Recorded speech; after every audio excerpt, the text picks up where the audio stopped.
Democracy में अगर support नहीं कर रहा हो, नहीं दे रहे हो अगर सबको सम्मान, तो आप हिंदू राष्ट्र बनाओ। हिंदू राष्ट्र बनाने के लिए मैं तैयार हूँ। हिंदू राष्ट्र बनाइए, मैं कहता हूँ, मैं बोलता हूँ जय हिंदू राष्ट्र। मैं बोलता हूँ जय हिंदू राष्ट्र, बनाइए हिंदू राष्ट्र। बनाया जाएगा हिंदू राष्ट्र में या किसी के साथ भेदभाव किया, ऐसा तो कुछ नहीं बोला। हमने तो एक मांग करी है हिंदू राष्ट्र की, हमने तो एक मांग करी है गाय माता को राष्ट्र माता बनाने की, हमने तो एक मांग करी कि लव जिहाद से बचाने की, हमने तो एक मांग करी है कि हमारे जितने मंदिर है उन मंदिरों को चाहिए हमें वापस। यही तो मांग करी हमने। ये थोड़ी कहा कि दलित है तो उसको दबाया जाएगा, मुसलमान है तो उसको काट के फेंक दिया जाएगा, और कोई ऐसी चीजें करेगा तो ऐसा हमने नहीं कहा। धर्मनिरपेक्ष नहीं, पंथ निरपेक्ष है। सभी धर्म है, धर्मनिरपेक्ष नहीं है। धर्म तो एक ही है, बाकी सारे पंथ है या फिर मजहब है, ठीक है। धर्म तो एक ही है, सनातन, जो हमेशा से था हमेशा रहेगा। ने बिल्कुल कलाम साहब वाली बात की है। ऐसा लग रहा है मैं अपना दिल निकाल के इनको दे दूं, लेकिन यार जितने मेरे भाइयों से पूछोगे ना, मुस्लिम समाज भाइयों से पूछोगे, सब कह रहे कि कोई दिक्कत नहीं, किसी से कोई दिक्कत नहीं है, बहुत से लोगों से मैं। लेकिन दिल्ली छतरपुर से यात्रा चालू हुई है, एक बंदा मैंने यहाँ का नहीं देखा वहाँ पर। दीदी तो कह रहे हैं कि मुस्लिम राष्ट्र की मांग करेंगे हम। यार मुस्लिम राष्ट्र की मांग करो तो तुम्हारे 57 देश है, वहाँ जाकर क्यों नहीं रह लेते हो? पाकिस्तान में जाकर हो, दंगा बैठाओगे, फिर धूम धड़ाम नमस्ते हो जाएगा तुम्हारा। देखिए मैं तो बोलूँगा सर, हिंदू राष्ट्र बनाइए, हिंदू राष्ट्र बनाइए।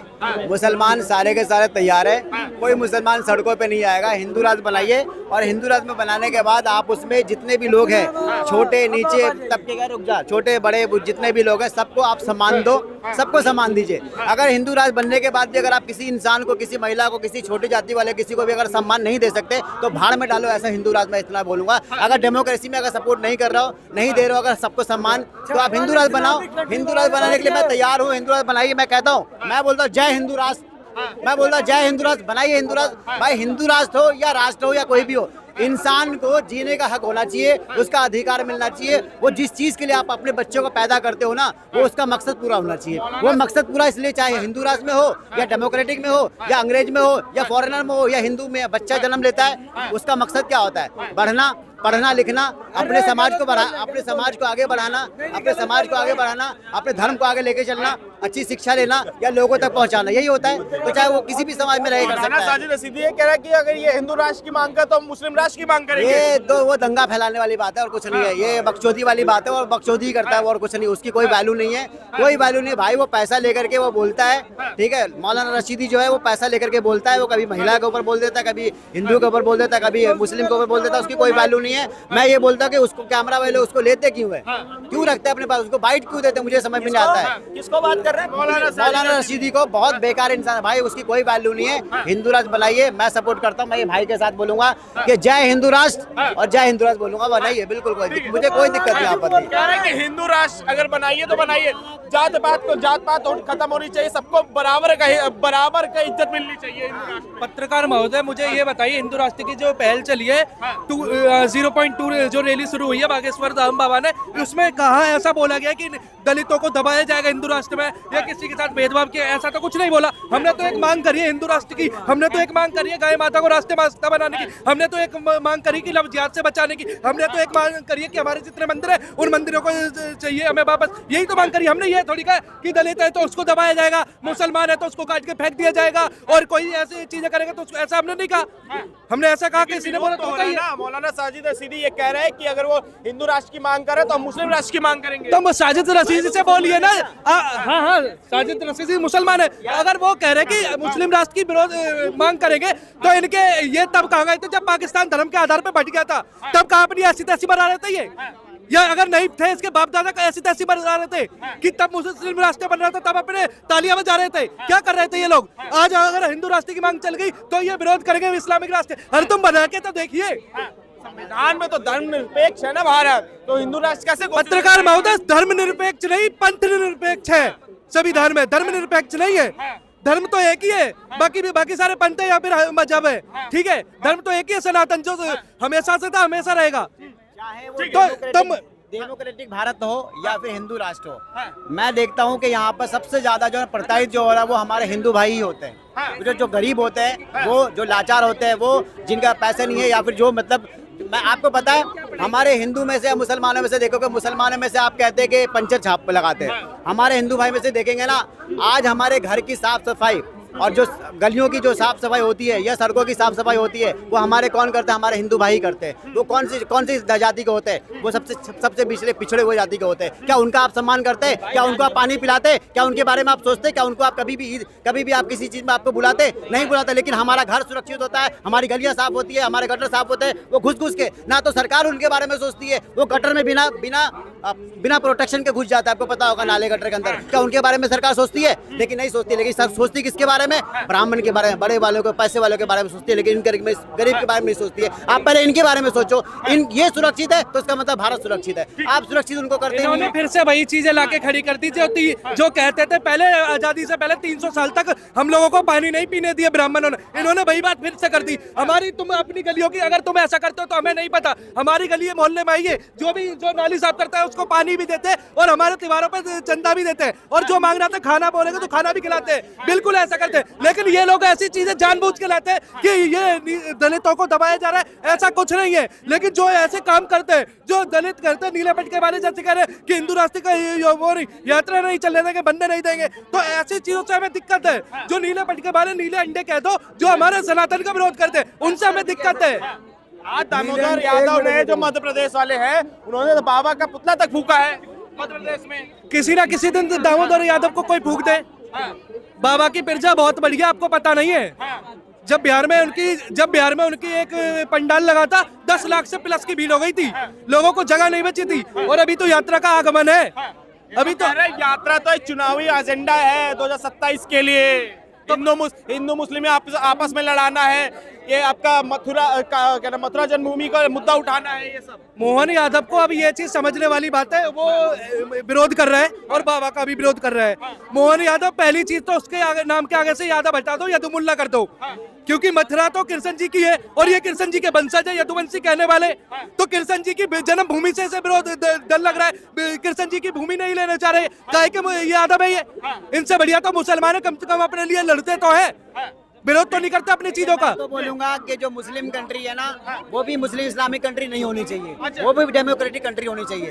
वहाँ पर अभी देखो, आप बढ़ते हुए देखोगे, मुसलमान भी है वहाँ पे, हिंदू भी है वहाँ पे, सिख भी है वहाँ, ईसाई भी लोग रहते हैं। क्यों भाई मुस्लिम कंट्री क्यों है? वहाँ पे भी डेमोक्रेटिक होनी चाहिए। डेमोक्रेटिक में लोग अपनी आज़ादी से जी सकता है। अगर आप आज़ादी से नहीं जी सकते, मुझे एक बात बताइए, क्या मैं अगर किसी को सम्मान देना है, किसी को मुझे शिक्षा देनी है, किसी को मतलब भेदभाव में नहीं रखना है, तो क्या आज डेमोक्रेटिक में नहीं दे सकते कि हिंदू राष्ट्र बनाने के बाद ही हम उसको वो दर्जा देंगे? अगर आपको लगता है कि मैं हिंदू राष्ट्र बनाने के बाद इनको दर्जा दूंगा, तो फिर आप पहले कैसे आप यकीन कर सकते हो? तो इस डेमोक्रेटिक में क्यों नहीं दे सकते? बताइए, बाबा साहब संविधान के इसमें क्यों नहीं दे सकते? यात्रा का एक मकसद और है, वो ये है कि जो कृष्ण जन्मभूमि है उसको वापस लेना। इस पर आप क्या सोचते हैं? तो मुझे किस जन्मभूमि तो है ही है आपकी, मना कौन कर? कौन कह रहे कि जो मस्जिद बनी है उसको साफ कर देना चाहिए? वहाँ पे मस्जिद कहाँ है? बनी है तो बनवाया है ना उसको। किसने बनवाया? सरकार ने, कोर्ट ने। सरकार ने क्यों? कोर्ट ने बनवाया। आपके आक्रांता जो आए थे, अकबर बाबर हिजड़े। अच्छा, वो बाबरी मस्जिद की बात कर रहा हूँ। अरे बाबरी तो राम मंदिर अयोध्या में था। आप कहाँ की बात कर रहा हूँ? कृष्ण जन्मभूमि मथुरा की। मथुरा में तो मस्जिद है ना, पहले से बनी हुई है भाई। ले लो, वो भी, आप कोई दिक्कत नहीं है। क्या है यार, वो है वो भी ले लो, आप करो, बात करो। देखो, भीख में दे रहे हो, ऐसे कह रहे हो भीख में दे रहे हो कि भाई ले लो मजबूर से होकर। छीन थोड़ी ना रहे, वो तो संविधान के हिसाब से लेंगे। भी आपकी आस्था दिखती है, जहाँ भी आपकी आस्था दिखती है, जहाँ भी आपके भगवान जी, राम जी, जहाँ जी दिखते हैं, आप ले लो भाई, सब कोई दिक्कत नहीं है। बात कीजिए कोर्ट में, आप अर्जी डाली, ले लीजिए। एहसान कर रहे हो, एहसान कर रहे हो, मतलब एहसान कर रहे हो यार। ये सब तुम्हारा ही है। भारत देश में जो भी चीज है वो सब तुम्हारा ही तो है। किसका है भाई? हमारा है या तुम्हारा है या किसका है? सरकार का है, सब कुछ सरकार का है। मैं कब तक रहूंगा? ये कब तक रहेंगे? आज मैं लड़ लूं, ये लड़े, कब तक रहेंगे भाई? 10-50 साल के बाद ये भी चले जाएंगे, 50 के बाद मैं भी रहूंगा, मैं नहीं रहूंगा। उसके बाद कौन देखने वाले, क्या देखने वाला? अरे मैं भी चला जाऊंगा भाई। अभी तो आप कह रहे हैं चलेगा। ये सरकार रहेगी, बच्चे रहेंगे, परिवार रहेगी। कई लोगों के अंदर तो बाबरी का दर्द आज भी है। कह रहे बाबरी टूट गई थी, बड़ा दर्द होता है। अरे बाबर का दर्द अभी थोड़ी वैसी सर, कोई भी चीज होता है, सुनो मैं आपको बता, एक लगाव होता है। अगर आपके पास कोई जानवर भी है, ठीक है, उससे आपको लगाव हो जाता है। या आपके पास मोबाइल भी बंद पड़ा हुआ आपके पास है, उससे आपको लगाव हो जाता है। तो वो एक लगाव वाली बात थी, वो एक पुरानी चीजें थी, इंसान की पुरानी चीजें, यादगार चीज थी, जिससे मुसलमानों को लगाव था। अब वो चीज नहीं है। तो एक मिनट, अब वो चीज अब नहीं है। क्या अब मुसलमान उसके बारे में बात करता है? नहीं करता है। तो एक लगाव था, खत्म हो गया। हम कौन सा लगाव की बात कह रहे हैं आप? जो बकरे को पैदा करते बड़ा करते और वो बकरा ईद को उसी को कर देते, कौन सा लगाव की बात कर रहे हैं आप? जिस बच्चे को पैदा करते जन्म करते खतरा करके उसको कटवा देते, कौन से लगाव की बात कर रहे हैं आप? जिस माँ बहन बच्ची को बड़ा करते उसी के साथ हलाला करते हैं, किस लगाव की बात कर रहे हैं आप? बताइए मुझे, कौन से लगाव की बात कर रहे हैं आप? मैं उस बात पर नहीं जाना चाहूंगा। बात हो रही है हिंदू राष्ट्र की, मैं नहीं चाहूंगा कि किसी की आस्था पे जाओ, किसी का हिंदू राष्ट्र से कई मौलाना को दिक्कत हो रही है। ठीक है, कई विपक्ष के नेता वो कह रहे हैं कि भाई संविधान असंवैधानिक यात्रा है। दिक्कत उन्हीं को होगी जिनको जो ना अपना खर्चा पानी रोजी रोटी चलाना होगा, समझ गए? राजनीति करके उनको दिक्कत है। जिनको अपना जीवन जीना होगा ना उसको कोई फर्क नहीं पड़ता है। आप मुस्लिम हो के आपको हिंदू राष्ट्र से कोई दिक्कत नहीं? जो बाबा के दिक्कत नहीं सर, मुझे कोई, अरे मैं हिंदू राज लेके मैं क्या करूंगा? मैं कितने साल रहूंगा ये बता दो, कितने साल रहूंगा? आने वाली पीढ़ी मेरे बच्चे रहेंगे, अब वो जैसे भुगतेंगे मैं क्या ऊपर से देखने जाऊंगा? भाई मेरा बच्चे के साथ क्या हो रहा है, क्या पता पैदा होके बाद मर गया, किसी ने गोली मार दिया, कौन देखने वाला है? भाई इतना कुछ नहीं समझ में आता। ना मैं हिंदू राष्ट्र के लिए मैं एक्साइटेड हूँ, ना मैं डेमोक्रेटिक एक्साइटेड हूँ। हाँ, एक्साइटेड मैं इसलिए हूँ कि यहाँ पर हर इंसान को एक इंसानियत का, इसको मान सम्मान मिलना चाहिए। इंसानियत का, जो इंसान जन्म लेता है उसको सम्मान मिलना चाहिए। भाई साहब ने बिल्कुल कलाम साहब वाली बात की है। ऐसा लग रहा है मैं अपना दिल निकाल के इनको दे दूं। लेकिन यार जितने मेरे भाइयों से पूछोगे ना, मुस्लिम समाज भाइयों से पूछोगे, सब कह रहे कि कोई दिक्कत नहीं, किसी से कोई दिक्कत नहीं है, बहुत से लोगों से मैं। लेकिन दिल्ली छतरपुर से यात्रा चालू हुई है, एक बंदा मैंने यहाँ का नहीं देखा, वहाँ पर एक बंदा नहीं देखा है मैंने यहाँ से वहाँ का जाते हुए। कहाँ गया भाईचारा? अगर तुम भाईचारे, और हम तो मतलब काफी टाइम से हम तो एक दूसरे को जानते हैं। कितनी रैली में तुम गए वहाँ पर? 2 किलोमीटर भी साथ दिया तुमने उस यात्रा का, दिया है। यहाँ पर और भी भाई है जो पूरा भाईचारा निभाते हैं कि भाई बहुत अच्छी बात है, होना चाहिए हिंदू राष्ट्र, और बाबा मतलब शास्त्री जी बहुत अच्छा काम कर रहे हैं अगर ऐसा कोई कर रहे थे। लेकिन दूर दूर से तक कोई दिखाई नहीं दे रहा भाईचारे वाला आदमी। एक भाईचारा फैज खान साहब के, और फैज खान साहब का ही वो मौलाना शरीदी है, वो उनका विरोध करता है। जो एक न्याय की बात करता है बंदा, फैज खान साहब जो दोनों तरफ की बात करता है, अच्छी बात करता है, हिंदू राष्ट्र की बात करता है, जय श्री राम भी बोलता है, अल्लाह अकबर भी बोलता है। मौलाना शरीदी उन जैसे बंदों का मतलब विरोध करते हैं। सीधे तो कह रहे हैं कि मुस्लिम राष्ट्र की मांग करेंगे हम। यार मुस्लिम राष्ट्र की मांग करो तो तुम्हारे 57 देश है, वहाँ जाकर क्यों नहीं रह लेते हो? पाकिस्तान में जाकर हो, दंगा बैठा होगा, फिर धूम धड़ाम नमस्ते हो जाएगा तुम्हारा, वहाँ जाकर रहेंगे नहीं है। तो बाकी लोग ये कह रहे हैं कि भाई भारत तो पंथ निरपेक्ष है ना राज, तो इसको क्या नाम हिंदू राष्ट्र कैसे आप घोषित करिएगा? बाबा साहब के खिलाफ ही जा रहे हैं। पंथ निरपेक्ष लिखा है, धर्म निरपेक्ष लिखा है, बताइए। पंथ निरपेक्ष देखिए, बाबा साहब को मैं नहीं मानता, बाबा साहब के संविधान को मानता हूँ मैं। बाबा साहब को नहीं मानता मैं, और पहली बात बाबा साहब का लिखा हुआ संविधान नहीं है, आप भी ये बात गलत कोट कर रहे हो। बाबा साहब ने अकेले संविधान नहीं लिखा, बाबा साहब के संविधान में 299 लोगों का योगदान है, इंक्लूड में BN राव, ठीक है। और बाबा साहब ने भी कोई ऐसा नहीं है दिमाग में आया वो लिख दिया। मैं विरोध में नहीं हूँ, जिस भाई को बुरा लगे मैं उसको पहली सॉरी बोल देता हूँ। लेकिन भाई आपको बहुत बड़ी गलतफहमी है, और गलतफहमी भी वैसे ही लोग फैलाते हैं। रोडों पे नीले पटके वाले वही लोग आते हैं जिन्होंने बाबा साहब की मानसिकता कभी समझी नहीं है, बाबा साहब के संविधान को कभी पढ़ा नहीं है। भीम आर्मी लगातार विरोध कर रही है, कह रही है यात्रा ही गैर संवैधानिक असंवैधानिक। यार फिर वो भीम आर्मी जब का चली आती, जब दलित बेटियों के साथ बलात्कार होता है, और वो इनका चीफ जो नगीना से जीता हुआ 2 कौड़ी का आदमी चंद्रशेखर रावल जब एक रोहिणी गावड़ी के साथ दुष्कर्म करता है, जब ये भीम आर्मी का चली जाती है। भाई साहब एक बात मैं बताता हूँ, पुराने जमाने में एक अमीरी और गरीबी देखकर सामने वाले को सम्मान दिया जाता था। लेकिन इन जैसे आदमियों ने आकर लोगों को बलगरा दिया है, धर्म जाति के नाम पर तोड़ दिया गया है। वरना आज भी जाकर ये कहते हैं कि पानी पीने का अधिकार नहीं था, मंदिरों में घुसने का अधिकार नहीं था। मैं आपको 2-4 चीजें बता रहा हूँ, आप जाकर फैक्ट चेक कर ले कि राजस्थान के कानीवाड़ा हनुमान मंदिर में दलित पुजारी है, बिहार के पटना महावीर मंदिर में दलित पुजारी है, यूपी के इटावा लखना देवी में दलित पुजारी है, उज्जैन के वाल्मीकि पीठ में दलित पुजारी है, अयोध्या के राम मंदिर में भी 2 ओवैसी और 1 दलित पुजारी है। अब बताइए इतने, और ये वो हॉस्पिटल है, ये वो मंदिर है जो हॉस्पिटल चला रहे, कैंसर के हॉस्पिटल चला रहे, कितने स्कूल चला रहे, कॉलेज चला रहे, लेकिन उन पे इनकी चुप्पी हो जाती है, उस चीज को नहीं बताते। यात्रा को लेकर एक सवाल सबसे बड़ा ये उठ रहा है कि इस यात्रा के से पंडित धीरेन्द्र शास्त्री जी हिंदू मुस्लिम करने का प्रयास कर रहे हैं, चाहे वो किसी भी बात को, हिंदू राष्ट्र की बात कर ले, चाहे कृष्ण जन्मभूमि की बात करें। भाई साहब उन्होंने एक चीज बोली है कि जात पात की करो विदाई, हिंदू हिंदू भाई भाई। तो क्या गलत बोला है? मुझे तो नहीं लगता कोई ये कह रहे हैं गलत। कि हिंदू मुस्लिम कराने का प्रयास कर रहे हैं उसमें, इस यात्रा में। भाई देखो, 27 के चुनाव की तैयारी चल रही है। भाई एक बात बताऊं, ये तो चलो जो बंदा कह रहा है उसकी अपनी मानसिकता है, वो किसी से पैर नहीं छुपाते तो लोग कहते हैं ये जातिवादी करता है, पैर नहीं छुपाते अछूत बताते हैं। भाई लोगों की मेंटेलिटी ऐसी हो चुकी है कि बस भाई मेरे को मतलब नहीं है। बाबा ये शास्त्री जी बहुत अच्छा काम कर रहे हैं, पहला एक आदमी ऐसा निकला है, पहला है। अरे रुक जा यार, क्या कर रहे हो भाई, क्या? बाबा बागेश्वर जी बोलते हैं कि हिंदू हिंदू भाई भाई जात पात की करो विदाई। ये हिंदू हिंदू करते हैं तो बाकी कोई दिक्कत नहीं है। अगर मुसलमान से मुसलमान कर ले तो पूरे दुनिया, पूरे भारत के अंदर में ना भाई साहब इनको आतंकवादी घोषित कर देते। क्यों ये भाई दोहरी राजनीति?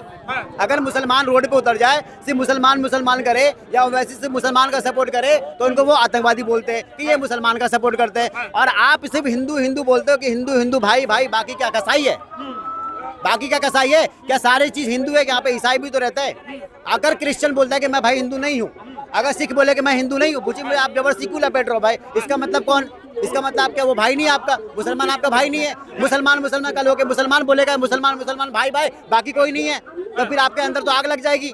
तो ये जो गलत, देखो यही राजनीति का बोल होता है। देखो सर, बाबा बागेश्वर जी के पास ना पर्ची खुलने का तो समय नहीं है, अल्लाह को यह बातें हैं, सब समझ गए। अब इनके पास कोई दूसरा मुद्दा है नहीं है। ये सोचे आप यात्रा निकालो, लोगों की नजर में आओ और अगले टाइम में सीएम में या चुनाव में खड़े हो जाओ और सीधा डायरेक्ट जैसे मोदी योगी जी है वैसे सीएम बन के बैठ जाओ किसी स्टेट का, बस वही चाह रहे हैं। और इनको कोई मसला नहीं, हो सकता है तो बिहार का सीएम भी बना दे इनको, भाई भरोसा नहीं है। अब सुनिए, ये जो अभी थोड़ी देर पहले कह रहे थे कि सिख हिंदू नहीं है, ठीक, क्रिश्चियन नहीं क्रिश्चियन हिंदू नहीं है। ये शीशगंज गुरुद्वारा देख लीजिए भाई साहब, ये शीशगंज गुरुद्वारा देख लीजिए कि उन्होंने किसके लिए शहीदी दी थी, ठीक है ना? वो इनको याद नहीं है, वो इनको याद नहीं होगी। अब सुनिए मेरी बात।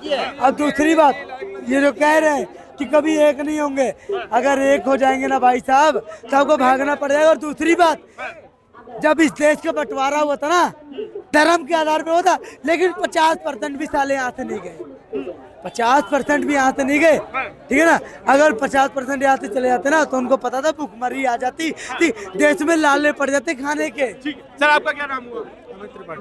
ये धीरेन्द्र शास्त्री जी का जो एक यात्रा शुरू हुई है, सनातन हिंदू एकता यात्रा, इसको लेकर लगातार विरोध हो रहा है। कह रहे हैं कि ये हिंदुओं को एक करने निकले लेकिन हिंदू मुस्लिम करा रहे हैं। नहीं, ऐसी बात नहीं है, हिंदू मुस्लिम एक नहीं करा रहे। अभी कुछ दिन पहले देखा था, ग्वालियर में प्रकरण हुआ था अंबेडकर और बनुवाद का, तो इसमें हिंदू आपस में बढ़ता जा रहा है। और जब दो लोग आपस में लड़ते हैं तो तीसरे को फायदा होता है। तो एक अच्छा मैसेज दे रहे हैं कि सब लोग लड़ो नहीं, एक हो जाओ। और उस यात्रा में जो लोग कहते हैं हिंदू मुस्लिम एक करा रहे हैं, भाई उस यात्रा में सिर्फ हिंदू हिंदू ही है, उसमें मुसलमान भी चला जाए तो ये भी नारा लग जाएगा हिंदू मुस्लिम एक है, भाई भाई है। भाई जब एक घर में कला है, दो भाइयों में आपस में लड़ाई हो रही है, तो दोनों को एक करने के लिए नारा दिया जा रहा है, गलत है।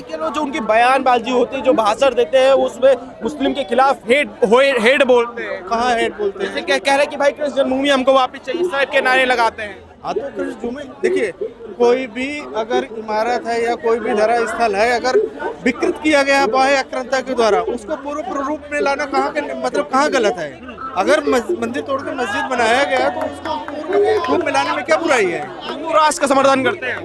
हिंदू तो अघोषित राष्ट्र है, वो तो पहले से अघोषित राष्ट्र है, सिर्फ औपचारिकता बाकी है। अच्छा, वो तो अघोषित है, वो तो ऋषियों के समय से आर्यवत के समय से अघोषित है भाई। वो तो हिंदू राष्ट्र है ही, वो तो अघोषित है, सिर्फ औपचारिकता बाकी है।